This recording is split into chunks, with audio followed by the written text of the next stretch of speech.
people were like very judgmental. They were like, what will you do with your life, and like you will ended up nowhere, nowhere, nowhere.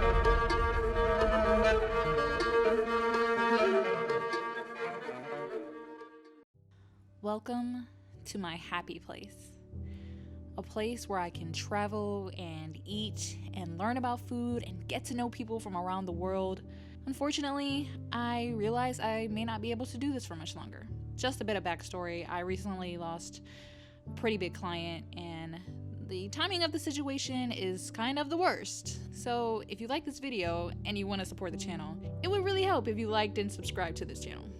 But anyway, this story is not about me. This story is about a man with a dream. Pakistan has so many talented people, and I was lucky enough to meet one of them who is pretty incredible. My name is Muhammed Karim and I'm the youngest pastry teacher in Karachi. Apart from that, I'm becoming a bioscientist and I'll be graduating in June. That's right. This guy from Pakistan is in the process of having 2 degrees, and he invited us to his home to tell us his story and share a few authentic Pakistani recipes. So we are starting with making Keema Aloo. Keema is basically minced and Aloo is potatoes. I started cooking when I was like really young. I was not even in my teens, so I still remember that my parents were not allowing me to go into the kitchen because the stove was like more at a height than me, so they were always scared what if I fell something on me. I'll just sneak into the kitchen. For the Keema Aloo, first we are going to saute ginger garlic paste. So first we will saute our garlic and then we are going to add our spices. And these spices I have red chili powder, turmeric, garam masala, or you can say a whole spices blended, and we have salt. Here I have few cardamom, star anise and cinnamon sticks. I love whole spices.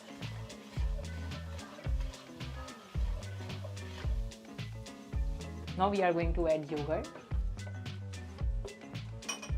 So you need like high flame. We have to like roast it until the tomatoes like some sort like they mesh totally into it, and then we'll add our mince.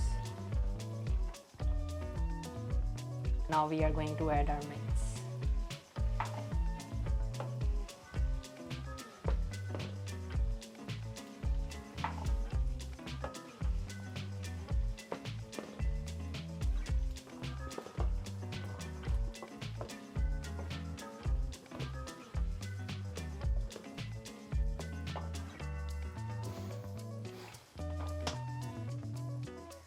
My hands are clean.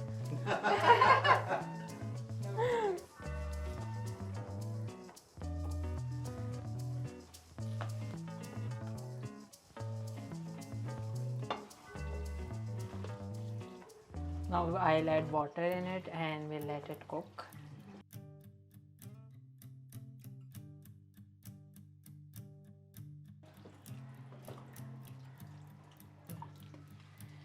So we'll keep it for like 30 minutes.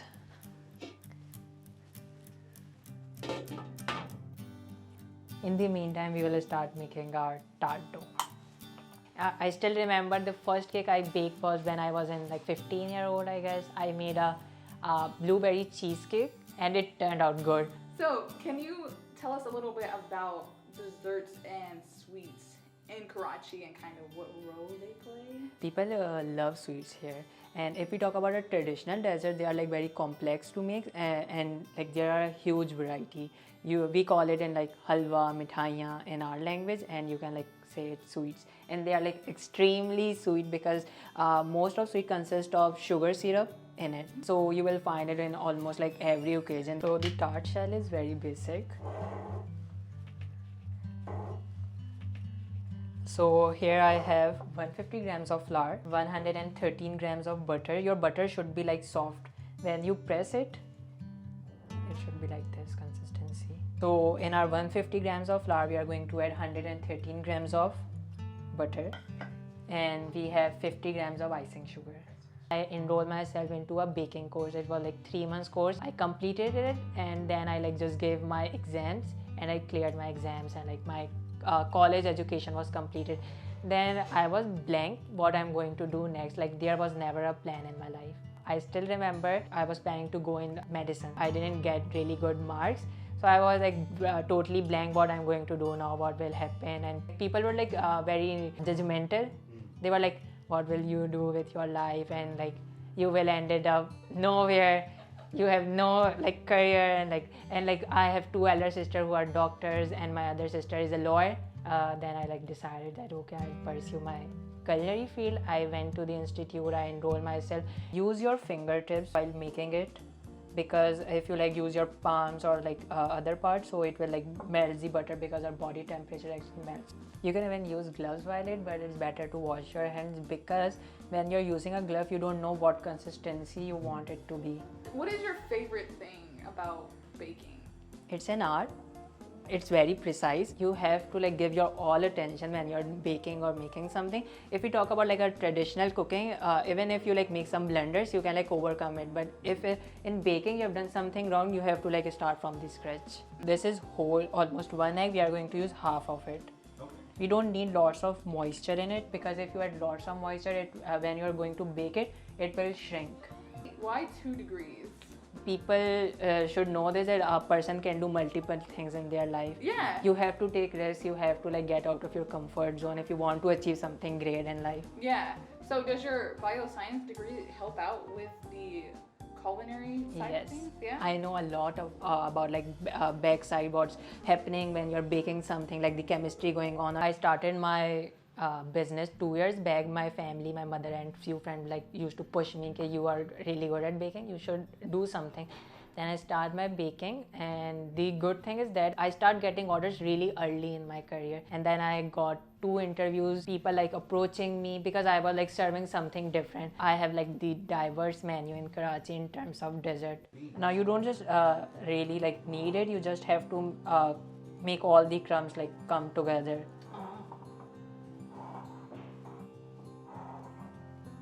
Because there's butter in it, it will help it in binding. There's another thing about baking in Pakistan. Like if I tell you about Karachi, you have to like change things according to temperature. There are different ratios in summers, and you have to like use different ratios in winters. Because in summer it gets really hot and it's really difficult to use butter. After like kneading it, we are going to let it rest in fridge for 15 minutes max.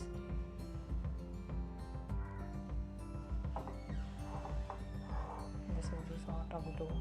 There were many points where I actually felt like that I should give up and I have no career in life and I'm not doing anything productive. I always have this belief that I have to do something great in life. I've never wanted to like walk on someone else's benchmark. I've always wanted to create my own benchmark.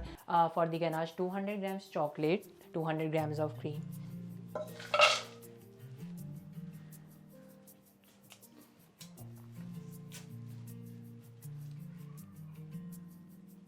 For the ganache, try using heavy cream. You can use any brand. 200 grams of cream and 200 grams of chocolate.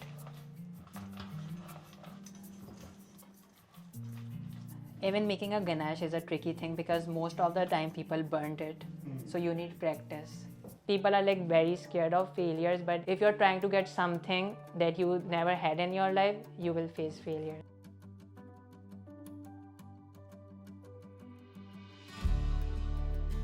We have to like cook it until all the chocolate dissolves.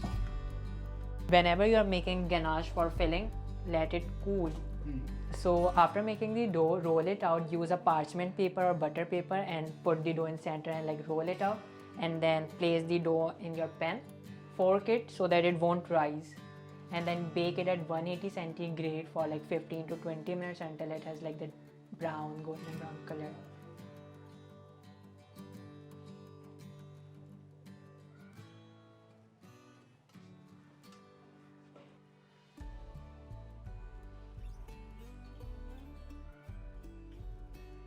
Now we will keep it in the fridge for 15, 20 or like half an hour until the chocolate sets, and then we will frost it with like piped roses on it, chocolate roses.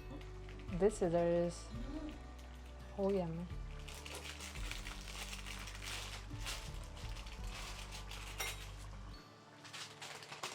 So for the ganache I took the same ratio, but I kept it overnight, that's why it's stiff.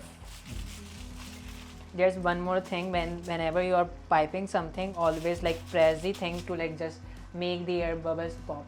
Why we are doing this? Because if we don't do this and we are like just piping it, then it will start breaking because of the air bubbles.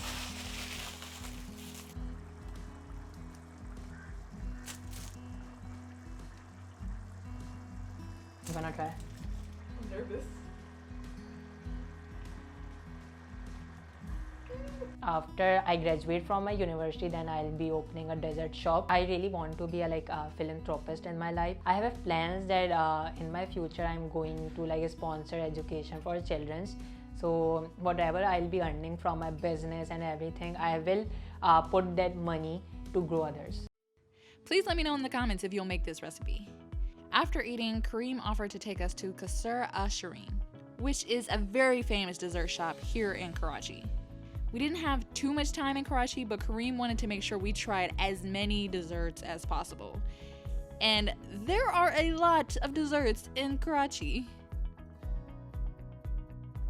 This is Umais, and his family has owned this shop for decades.